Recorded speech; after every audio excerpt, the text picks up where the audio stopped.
Hari ini kita sukacita Natal. Sukacita kita Natal? Ada suka? Mana suka? Oh, di belakang. Meru suka kali lagu itu. Sukacita di hatiku. Iya, lagu sukacita. Sukacita Natal. Kenapa kita bersukacita Natal? Saudara bersukacita nggak Natal tahun 2021 ini? Saya senang lihat Merry Christmas. Cantik ya? Cantik Kak Blu? Cantik Kak merasa? Iya. Hiasan di depan cantik Kak merasa? Cantik? Tahun depan kamu yang buat yang cantik ini supaya lebih cantik lagi. Kan begitu ya? Supaya kita ketika kita menikmati ini, kita juga mengambil bagian dan kita bisa menikmati semuanya. Tapi sukacita Natal itu lebih daripada itu. Sudah 2 tahun belum gak ada perayaan Natal. Saya bisa merasakan itu. Dan tahun ini juga kita belum bisa bersama-sama. Tapi gak apa-apa. Paling tidak kita masih bisa membuat lebih daripada tahun yang lalu. Iya, seperti apa rupanya orang pada zaman perjanjian lama menanti-nantikan Natal itu. Kita kembali baca firman Tuhan yang minggu yang lalu juga, Yesaya pasal 9. Tapi akan diteruskan ke ayat 6. Yesaya pasal 9 ayat 1 sampai dengan 6. Mari kita baca secara bergantian. Saya mengundang Bapak Ibu membaca ayat yang benar. Saya baca ayat yang ganjil. Yesaya 9 ayat 1 sampai dengan yang ke-6. Demikian firman Tuhan. Bangsa yang berjalan di dalam kegelapan telah melihat terang yang besar. Mereka yang diam di negeri kekelaman, atasnya terang telah bersinar. Dan sukacita yang besar, mereka telah bersukacita di hadapanmu, seperti sukacita di waktu panen, seperti orang bersorak-sorai di waktu membagi-bagi jarah. Sebab kuk yang menekannya dan gandar yang di atas bahunya, serta tongkat si penindas telah kau patahkan, seperti pada hari kekalahan Midian. Dan setiap jubah yang berlumuran darah akan menjadi beban api. Sebab seorang anak telah lahir untuk kita, seorang putra telah diberikan untuk kita. Lambang pemerintahan ada di atas bahunya, dan namanya disebutkan orang penasehat ajaib, Allah yang perkasa, Bapa yang kekal, Raja damai. Dan damai sejahtera tidak akan berkesudahan di atas tahta Daud dan di dalam kerajaannya, karena ia mendasarkan dan mengokohkannya dengan keadilan dan kebenaran. Kecemburuan Tuhan semesta alam akan melakukan hal ini. Ya, terima kasih. Ini pembacaan firman Tuhan pada hari ini. Ya, sukacita Natal. Ya, apa yang saudara persiapkan untuk nanti sore? Ya, mungkin ada baju baru kita, nggak usah, pakai saja. Ya, ada mungkin sepatu baru kita, silakan pakai saja. Tapi lebih daripada itu, yang paling kita syukuri waktu Natal ini, bahwa bagaimana sorak-sorak. Ayat 2 dikatakan engkau telah menimbulkan banyak sorak-sorai dan sukacita yang besar. Mereka telah bersukacita di hadapanmu, seperti sukacita di waktu panen, seperti orang bersorak-sorak di waktu membagi jarahan, seperti sukacita di waktu panen. Ini jangan kita pikir panen yang habis dimakan wereng ya. Tapi sukacita di waktu panen. Saya masih ingat dulu ketika panen durian. Waktu kami masih punya kebun durian. Sekarang tinggal durian yang ada di pajak, nggak ada lagi di mana-mana. Pohonnya pun tak ada. Saya itu ibu saya dulu bikin gubuk di ladang, tempat menantikan durian akan jatuh. Kalau durian itu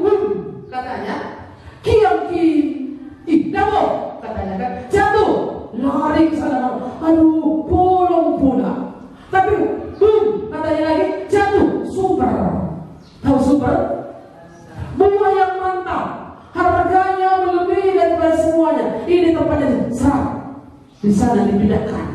Kalau bolong-bolong dia, kalau sudah pecah, apa namanya itu ya? Bentuknya itu, itu tempat jeruk. Iya, sukacita di waktu panen itu melebihi daripada sukacita waktu menanam. Menanam pun panen, menanam pun senang ya, meredam, nanam padi dulu. Saya kan sudah cukup banyak juga usia saya. Iya. Jadi semua saya bisa lewati itu. Waktu sukacita menanam itu banyak orang. Kalau di kampung dulu satu kampung orang ikut menanam padi. Selama ini jarang makan ayam. Tapi kalau di bidang menanam padi, potong ayam. Sekalipun kawannya gundul, sekalipun kawannya yang lain, tapi yang pasti itu ada ayamnya. Sekalipun segini, jarang-jarang lo makan ayam dulu. Miskin, susah. Sekalipun segini, sepotong segini, enak kali. Kalau saya masih tuan ayam, senang kali saya kalau lagi nanam padi. Dulu setelah itu tidak di ladang, tapi setelah sawah juga saya senang kalau nanam padi di sawah. Kenapa? Ada apa namanya itu ya? Aron, apa bahasa Indonesia-nya? Apa? Gotong royong. Artinya di sana bahwa ada banyak orang yang datang nanam padi di ladang kita, di sawah kita. Besok kita lihat tempat orang lain, dan mereka bawa bontot masing-masing. Jadi Bapak Ibu saudara-saudara, menanam dan menuai panen itu sangat senang. Apa yang dirasakan oleh bangsa suku Yehuda ketika dia mendengar sukacita, ketika dia mendengar berita bangsa yang berjalan di dalam kegelapan telah melihat terang yang besar, mereka yang diam di negeri kekelaman, di atasnya terang telah bersinar. Ayat yang sebelum itu dikatakan pasal 3 ayat 23. Apa kata di sana? Tidak selamanya bangsa yang terhimpit itu akan mengalami kesuraman. Bangsa yang berjalan dalam kegelapan telah melihat terang yang besar. Mereka yang diam di negeri kekelaman, atasnya terang telah bersinar. Engkau telah menimbulkan banyak sorak-sorak. Betapa hebatnya terang itu, menimbulkan sorak-sorak. Terang yang gelap pun di bumi ini, di rumah kita. Ketika listrik mati, ketika listrik menyala, puji Tuhan, senang kita. Karena ketika tidak ada terang itu, apa yang terjadi? Ketika terang tidak ada, apa yang terjadi? Gelap. Ketika gelap datang, apa yang terjadi? Apa yang kita alami? Sesat. Tidak bisa melakukan apa-apa, buntu. Otak kita menjadi buntu. Apapun tidak bisa kita lakukan. Seperti itu orang dalam kegelapan. Seperti itu orang dalam kekelaman. Orang-orang Yehuda dalam pembuangan, mereka ditindas. Oleh sebab itu ketika firman Tuhan ini datang kepadanya, betapa bersorak-soraknya mereka. Seperti sukacita di waktu panen, seperti orang bersorak-sorak di waktu membagi-bagi jarahan. Anak-anak kalau Natal, ketika bagi apa? Bagi hadiah, dibuat kuis nanti itu. Belum selesai pun gurunya memberi pertanyaan, sudah diangkat ke tangannya. Saking senangnya dia melihat hadiah-hadiah yang ada disiapkan. Ada yang besar kotaknya, yang kalau di sini tetap samanya. Kotaknya besar, cantik, yang lain yang mungkin tertutup. Aku punya mana? Bagi-bagi carahan ini adalah ketika orang berperang. Lalu kemudian mereka mengambil semua, merampas ataupun mengambil barang-barang musuh yang kalah itu. Lalu mereka membagi-bagikannya. Mereka sangat bersuka cita, bukan hanya dapat jarahan itu, tapi oleh karena kemenangan yang mereka peroleh. Sebab kuk yang menekannya, gandar yang di atas bahunya, serta tongkat si penindas telah kau patahkan seperti pada hari kekalahan Midian. Kuk yang di bahunya,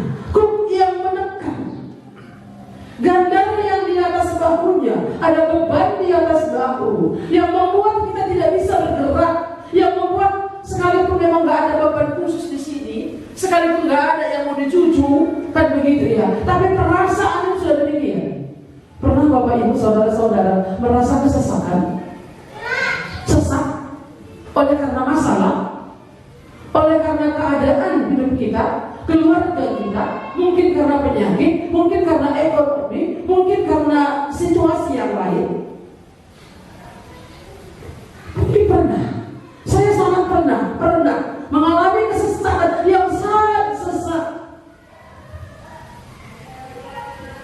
Dulu kami punya bulu, kakek sama nenek kami nondong kami. Dua-duanya harus diurusi bertahun-tahun. Harus diangkat pergi ke kamar mandi, harus dicemoki. Kadang-kadang dulu kami juga nggak punya toilet. Ini zaman dulu.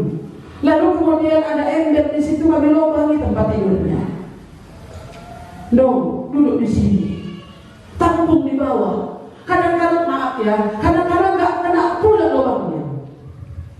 Itulah yang mau diberesi. Kadang-kadang nggak pula kena ember yang siapkan, pindah dia ke lantai. Itulah yang harus dibersihkan. Sedap. Oh, lebih begini dong, jangan begitulah dong. Sampai nangis loh, bau. Sedap. Datang lagi tolong kami. Ini Pak Uda ada situ, Pak Uda Bapak tolong niku. Dia bilang, oke lah katanya, saya ingat itu. Ya kan Pak Uda, nggak salah pernah aku pantrong ini lah katanya. Masih ingat Pak Uda ini? Salah pernah aku pantrong. Iyalah, namanya dia muda, hidup 90 tahun. Tempe itu, bilangnya tempe itu tahu, kayak kambing katanya. Kita cuma itu bisa pilih. Iya, sedap loh. Maaf Bapak Ibu, saya mengingat itu. Waktu mereka tidak ada lagi.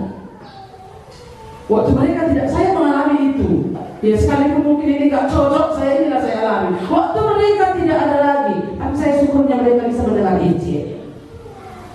Dengan situasi yang seperti itu mereka bisa mendengar Injil. Walau saya bisa menerima Tuhan Yesus, walau saya juga bisa mendengar itu kesempatan baginya. Sekalipun imannya saya tidak mengerti. Tapi ketika mereka tidak ada lagi bersama-sama dengan kami, satu hari saya memang sangat lega waktu itu. Iya, mengesahkan apa namanya bahasa Indonesia? Lega. Seperti kuk yang menekan tali, kuk itu lepas. Enak kali loh. Ya. Itu yang dialami. Sangat tenang kehidupan ini, karena sudah ditekan begitu lama, ditekan dengan situasi yang sangat begitu tadi, berhari-hari rutinitas itu yang dikerjakan. Ya, saya bisa bayangkan kalau mereka ini melihat terang yang besar itu, akan kuk yang menekan mereka, gandar yang di bahu mereka itu dipatahkan. Betapa bersukacitanya mereka. Apakah kita bersuka cita ketika melihat terang itu? Ketika Natal ini saya mengingat satu firman Tuhan. Tidak seorang pun yang telah naik ke surga selain daripada dia yang telah turun dari surga, yaitu anak manusia. Telah turun dari surga menjadi seorang bayi, menjadi seorang anak yang lahir di kandang domba, di kota yang kecil. Dialah juru selamat yang membebaskan kita dari dosa itu. Jangan sukacita Natal kita berubah hanya oleh karena makanan. Saya mau ingatkan Bapak Ibu Saudara-saudara, jangan sukacita Natal itu berubah oleh karena hiasan ini. Mungkin kita banyak mengerjakan ini. Mungkin ada orang hanya tinggal melotot begini melihatnya. Kita kadang-kadang sedang. Ada orang mungkin tinggal makan. Kita mungkin lebih tuas dari pagi sampai sore untuk mengerjakan semuanya ini. Jangan kita ini. Itu bagian yang Tuhan percayakan bagi kita. Kita harus bersyukur dengan semuanya itu. Jangan hilang sukacita Natal. Sukacita Natal kita itu adalah perhambaan dosa itu telah dipatahkan. Dia datang ke dalam dunia dengan satu misi untuk menyelamatkan saya, dan saya sudah diselamatkan. Saya sudah menerima keselamatan itu. Kalau saya sudah menerima keselamatan itu, saya bersuka cita di Natal ini. Oleh karena apa? Oleh karena aku sudah menerima dia tinggal di dalam hatiku. Natal yang sesungguhnya sudah ada dalam hatiku. Hari ini aku merayakannya. Aku mensyukuri. Oleh sebab itu bersuka cita di waktu Natal. Ini yang harus ada pada kita. Ya. Saudara-saudara, Bapak Ibu Saudara yang dikasihi oleh Tuhan, ada pernah orang gara-gara Natal gak cakapan lagi? Gara-gara apa? Sambal curi. Gara-gara sambal dari gak suka bagian aku. Gara-gara cinta. Bisa? Bisa. Gara-gara potong ayam. Gara-gara sakit hati. Gara-gara apa ini belajar. Macam-macam. Saya mau ingatkan Bapak Ibu Saudara-saudara, kalau saudara melihat terang itu dan saudara sudah menerima terang itu dalam hidup kita, jangan mengurangi apapun karena kuk yang menekan kita. Gendar yang ada di bahu itu, beban yang selama ini menekan kita, dosa sudah dipikulnya di atas kayu salib itu. Aku sudah diselamatkan. Oleh sebab itu aku bersuka cita. Kalau Tuhan memberi berkat bagiku, aku beli baju baruku. Tapi kalau enggak baju yang lama, aku masih banyak. Kecuali kalau enggak kuat ya mamanya. Sorry, kami yang makmur ini kan sering kali begitu ya. Beli baju baru bukan karena apa, tapi karena ya COVID pun naik, berat badan naik terus ya. Iya, enggak masalah. Bukan karena aku enggak punya baju baru, sukacita Natalku berkurang. Bukan karena aku enggak punya sepatu baru, merajuk, tapi ini anak-anak. Mari kita bersyukur untuk itu. Dosaku sudah diampuninya. Dia datang ke dalam dunia. Mereka tadi katakan seperti itu. Sukacita seperti sukacita di waktu panen.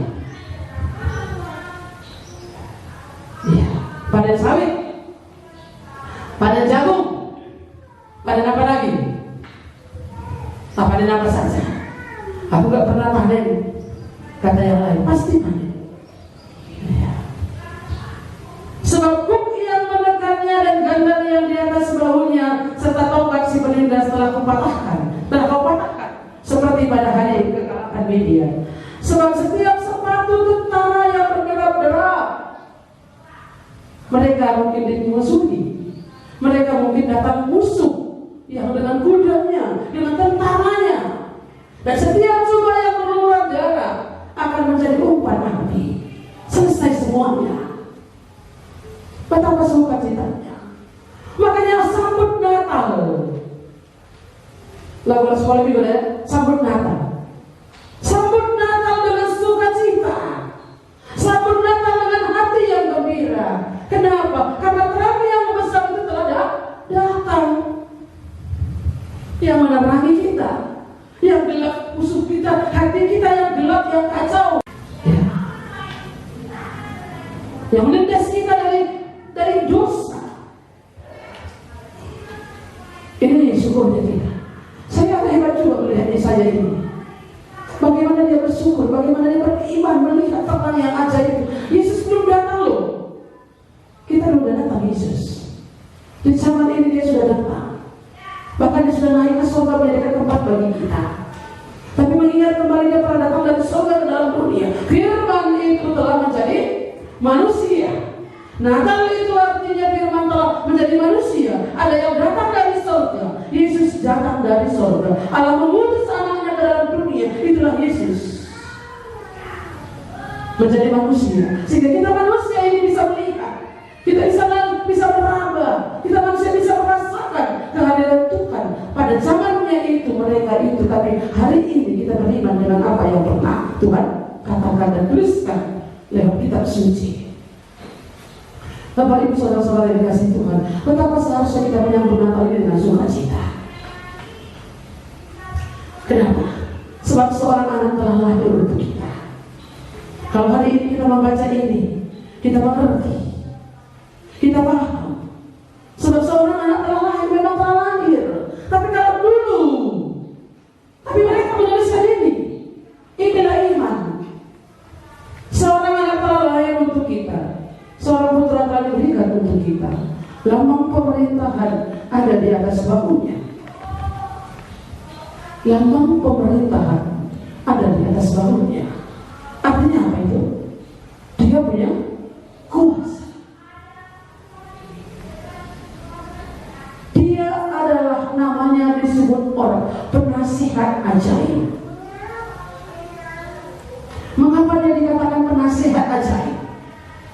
Masih ingat ketika, maksud saya ceritanya, masih ingat cerita tentang waktu orang perempuan yang berzina itu dibawa oleh orang-orang Farisi kepada Tuhan Yesus, yang katanya, "Guru, dalam kitab Musa, jika ada orang kedapatan berbuat zina, maka ia akan dilempar dengan batu sampai mati."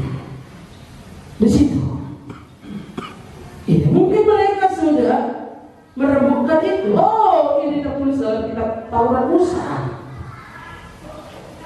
Mereka juga mungkin tidak berani melakukan itu, sehingga mereka membawanya kepada Tuhan Yesus. Sekalipun waktu itu mereka mau mencoba Yesus. Yesus sebagai penasehat ajaib, apa yang dia katakan? Silakan lempar perempuan ini bagi kamu yang tidak berdosa. Siapa di antara kamu yang tidak berdosa? Dialah yang lebih dulu melempar perempuan ini. Penasehat ajaib. Siapa yang bisa memberikan nasihat seperti itu? Namanya disebut penasehat ajaib.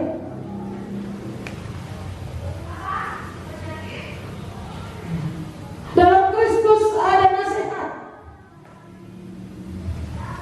Ya, nasihat Tuhan kepada kita. Nasihat yang bijak, nasihat yang benar. Tidak pernah diajarinya kita untuk melakukan hal yang jahat. Sekalipun ada orang berbuat jahat kepadanya, dia tidak membalasnya dengan kejahatan. Sekalipun ada orang yang mencaci maki dia tidak membalas dengan mencaci maki. Adalah merupakan satu penasehat. Namanya disebut penasehat ajaib. Kalau penasehat di bumi ini, kita buat Natal besar, perkebunan misalnya, penasehat. Siapa penasehatnya misalnya? Asisten ya? Siapa? Siapa Bi? Direksi perkebunan PDP sekian, kan begitu ya? Itu penasehatnya. Kalau Natal Oikomene, penasehat siapa? Kapolres, kan gitu ya? Bupati, itu penasehatnya. Sekalipun mereka bukan orang Kristen, nama mereka diletakkan di sana karena mereka berkuasa atas wilayah itu. Penasehat ajaib melebihi daripada itu. Mengapa dia dikatakan penasehat ajaib? Ya, ketika dia menjadikan air menjadi anggur, apa katakannya kepada pelayan-pelayan itu? Apa yang dikatakan kepada pelayan-pelayan itu? Ambillah, penuhilah tempayan ini. Istilah tempayan ini penuh dengan air. Dan sesudah pelayan bawalah kepada pemimpin pesta. Ajaib, air berubah menjadi anggur. Penasehat di bumi ini, kita buat namanya. Belum tentu dia hadir, belum tentu dia datang, belum tentu dia memberikan nasihat. Hanya nama, tinggal nama di situ. Tapi Tuhan bertindak. Itulah Allah kita. Itulah yang kita rayakan. Itulah yang kita sambut. Itulah yang datang dari surga ke dalam dunia. Ya, ini layak kita bersuka cita. Sukacita oleh karena dia datang. Dia penasehatku. Jadi kalau kita ini memiliki masalah, datang kepada Tuhan.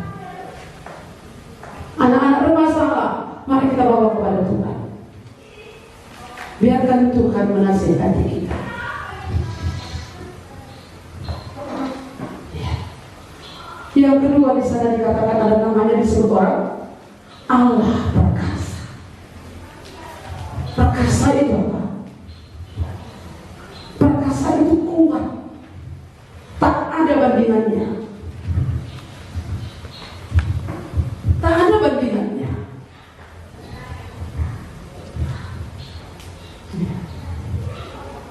Dia kuat. Ketika dia meredakan angin ribut, gelombang, angin sakal, dia bilang apa? Tenanglah. Danau itu menjadi tenang. Ketika dia bilang kepada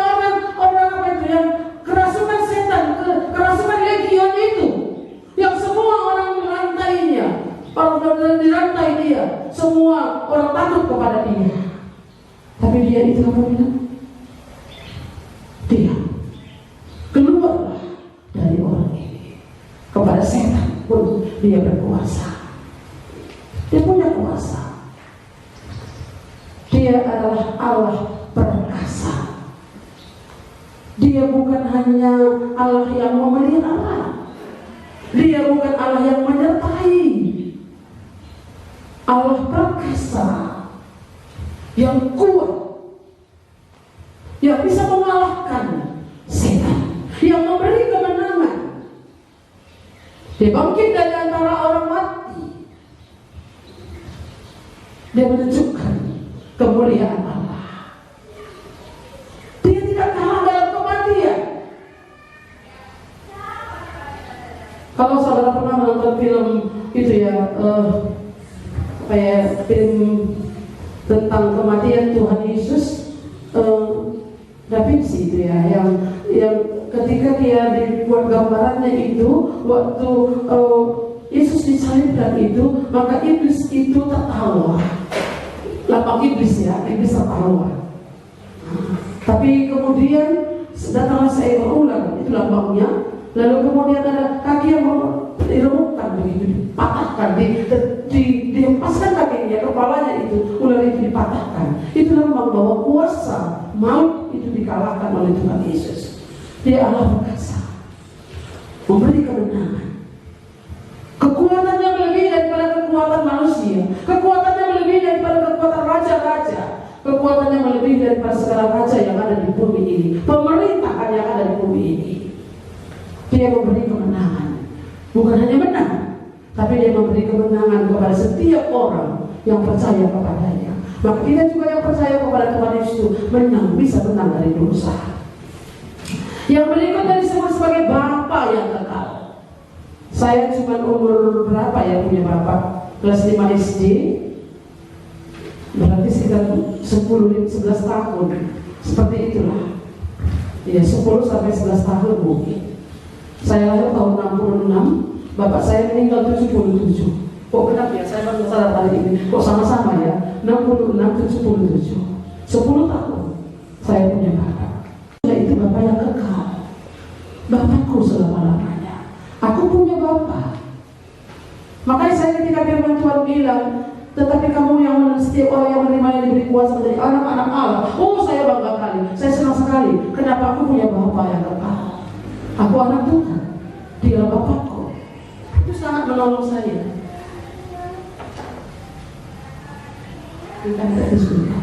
Iya, sangat-sangat menolong dalam hal itu. Bapa yang kekal. Bisakah kita merasakan bahwa Bapa di surga itu adalah Bapa kita, Bapa yang tidak hanya sementara, Bapa yang kekal, Bapa untuk selama-lamanya. Kapanpun kita bisa memanggil Dia.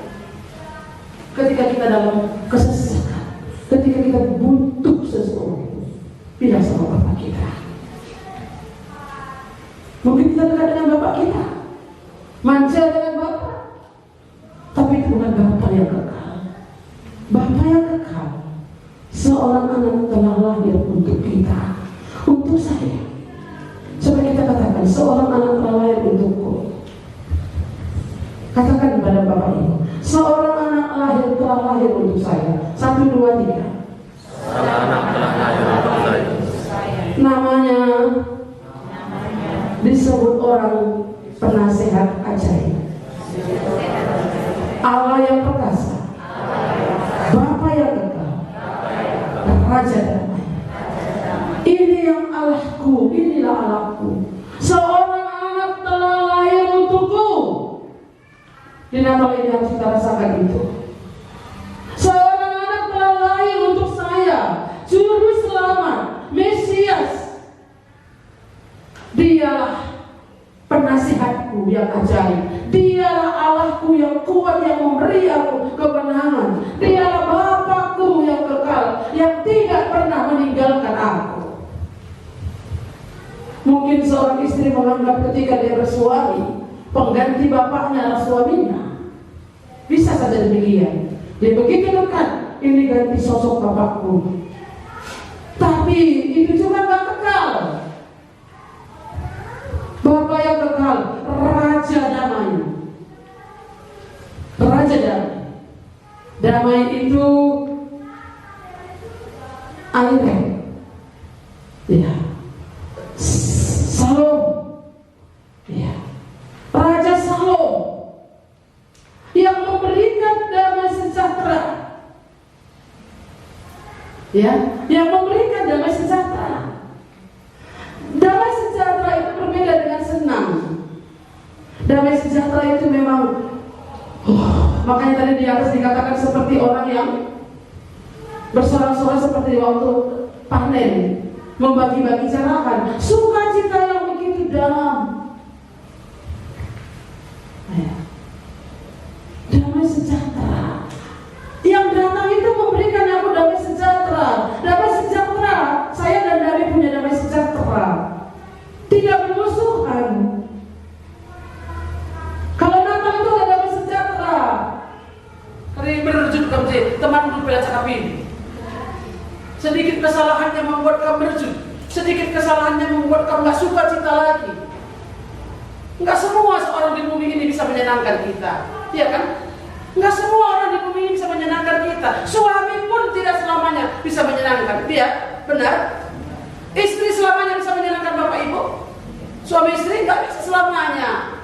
Teman akrab tidak selamanya bisa menyenangkan kita. Orang dalam rumah kita tidak selamanya menyenangkan kita. Saya bilang kepada adik-adik, orang di luar sana tidak akan pernah membuat kita tersinggung. Tapi kalau kita sama-sama melayani, mungkin ada tersinggung. Bisa? Bisa. Ya. Saya bilang kepada mereka, orang lain sekali kalau percaya yang lain di sana tidak akan membuat kita tersinggung. Kita di sini bisa bungkus kado pun bisa jadi, bisa dirubah nih, bisa berangkat, bisa nggak? Dulu seringkali begitu, bungkus kado, masak mau Natal, beli baju baru, mau hias, bisa saling tidak mengerti lagi, membuat ada sak di dalam hati sehingga nggak bisa lagi Natal bersuka cita. Benar? Bisa? Hari ini juga kita gak luput dari sana. Tapi mari kita mengingat, seorang anak telah lahir untuk saya. Dialah Raja Damai yang mendamaikan aku dengan Allah Bapa di surga. Dia datang dari surga, dia Raja dalam hatiku, membuat aku bisa berdamai dengan dia, dengan Allahku. Jadi jangan membuat itu telinga kita, pikiran kita, semuanya itu membuat kita kacau pikiran kita. Oh, Tuhan Yesus sudah datang kok. Dia sudah memberikan damai sejahtera. Dia datang membawa damai sejahtera. Rugilah kalau aku tidak mengambilnya. Kan begitu? Rugi dong.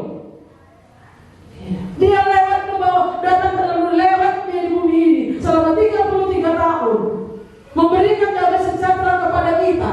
Kita tidak ambil itu, rugi. Dan sampai hari ini berita itu diberikan kepada kita sekalipun dia sudah naik ke surga. Damai sejahtera aku tinggalkan bagimu, itu kata Tuhan. Nggak dibawanya damai sejahteranya, nggak dibawanya ke surga damai sejahteranya, tapi damai sejahtera aku tinggalkan bagimu, itu kata Tuhan Yesus. Hebat Tuhan kita. Jangan pernah merasa bahwa jadi orang percaya kepada Tuhan Yesus itu orang yang kecil. Tapi orang percaya kepada Tuhan Yesus itu dia adalah orang yang hebat. Tapi sungguh-sungguh Bapak Ibu percaya, Natal telah datang. Sukacita Natal harus ada dalam hati kita supaya kita senang. Jangan pikir ngomong Natal lah pada aku dulu, aku mau bertua nggak berapa cukup kata bibi nanti dari bulu ngomong aku pada dulu lo nggak dapat puluhan pagi-pagi dah. Sudah ibadah kok tadi pagi, nggak usah datang lagi lah. Mungkin ya nggak tahu, saya nggak mau berani juga. Mungkin karena cuaca banyak orang tidak datang, kan begitu ya. Tapi jangan kita berpikir bahwa nanti sore pun ibadah, ini pun ibadah. Dulu 4 kali seminggu, 3 kali seminggu ke gereja. Saya sebelum bertobat 3 kali seminggu ke gereja. Ibadah, pemuda, PJJ, ibadah minggu, belum lagi latihan sebelum Natal. Makanya saya masih suka kalau orang muda hari ini katakan latihan hari hanya hari ini Natal kita. Harus lagi latihan. 1 tahun loh persiapan Natal. Iya kan? 1 tahun. Kalau nabung dari uang, menabung membeli baju baru, oke lah, saya bisa terima. Besok mau Natal hari ini beli baju gak apa-apa. Tapi kalau mau pujian, mau berbikin drama, gak siap-siap 1 tahun, ini kan gak aneh. Kalau kita sudah menerima sukacita Natal itu, mari Bapak Ibu Saudara-saudara persiapkan diri kita menyambut Natal Raja dalam kita, Bapa yang kekal, penasihat yang ajaib, Allah yang perkasa itu. Hebat kita punya Allah seperti itu, menyandang oleh mana. Dan apa yang telah dikatakan, kekuasaannya tidak akan bersama kekuasaannya, dan damai sejahtera tidak akan berkesudahan di tahta Daud dan di dalam kerajaannya, karena ia mendasarkan dan mengokohkannya dengan keadilan dan kebenaran dari sekarang sampai selama-lamanya. Dari sekarang sampai selama-lamanya, dari dulu sampai sekarang ini, bahkan sampai selama-lamanya, kecemburuan Tuhan semesta alam akan melakukan hal itu. Bapak Ibu Saudara-saudara yang dikasihi oleh Tuhan, damai sejahtera tidak akan berkesudahan. Tapi kenapa damai sejahtera yang ada dalam hati kita berkesudahan hanya oleh karena sambal? Gitu ya, hilang sukacita kita. Mari Bapak Ibu Saudara-saudara, jangan hilang sukacita kita karena ayam 1 potong, karena rendang 1 potong. Di mana kita bernakal? Saya berharap di antara kita tidak ada seperti itu. Kan begitu ya. Jangan hilang sukacita Natal kita karena baju tidak diberikan oleh suami, atau suami nggak mau pakai seragam. Pak, seragam kita ya, kalau suaminya belum siap belum sampai ke situ, jangan pula kecewa. Iya, sukacitanya damai sejahtera tidak berkesudahan di atas tahta Daud, bahkan sampai selama-lamanya. Ini berita Natal kepada kita.